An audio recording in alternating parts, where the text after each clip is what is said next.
آپ لوگوں کو شروع میں بھی یہ بات میں نے بتائی تھی کہ انسان جو بھی ایکٹیویٹی کرتا ہے، جو بھی ٹرانزیکشن کرتا ہے، وہ رسک فری نہیں ہوتی.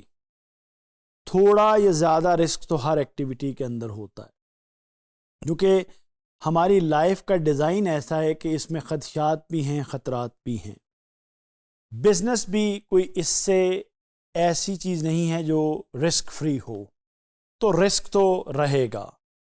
اگر رسک اسینشل پارٹ ہے ہماری لائف کا اور ہمارے ڈیزائن کا، ہمارے بزنس کا، تو پھر ہم کیا کرتے ہیں؟ دیکھیے، رسک کو پھر ہم مینج کرتے ہیں. ہم رسک کو مینج کرتے ہیں، اس کے لیے ہم مختلف چیزیں استعمال کرتے ہیں. اب جو ہماری ڈسکشن ہے اس کے اندر ہم یہی سمجھنے کی کوشش کریں گے کہ رسک کس طرح سے مینج ہوتا ہے، انشورنس کیا چیز ہوتی ہے. تو دیکھیے، اب آپ لوگ یہ رسک کا اور انشورنس کا آپس میں ایک تعلق آ گیا. یعنی ایک بزنس کے اندر لوگ ہوتے ہیں، اس کے یعنی آپ نے جو آپ کو یاد ہے میں نے 5 ریسورسز بتائے تھے: مین، مٹیریل، منی اینڈ مشینری. ان سب کے ساتھ رسک جڑا ہوا ہوتا ہے. اور رسک کیا چیز ہوتی ہے؟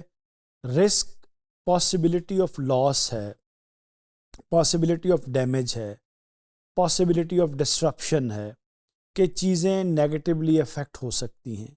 اب ان کو مینج کرنا ہماری ذمہ داری ہے. تو آئیے اب ہم دیکھتے ہیں کہ رسک کی ٹائپس کتنی ہوتی ہیں.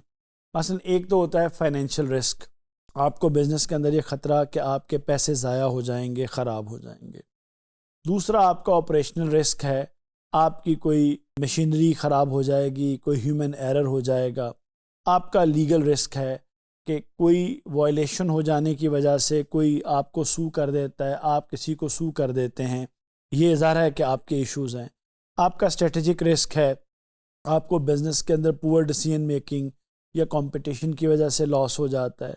آپ کا سائبر رسک ہے، ہیکنگ ہو جاتی ہے، ڈیٹا بریچز آ جاتی ہیں. نیچرل ڈیزاسٹرز کا رسک ہے، فلڈ آ جاتے ہیں، ارتھ کوئک آ جاتا ہے، آگ لگ جاتی ہے.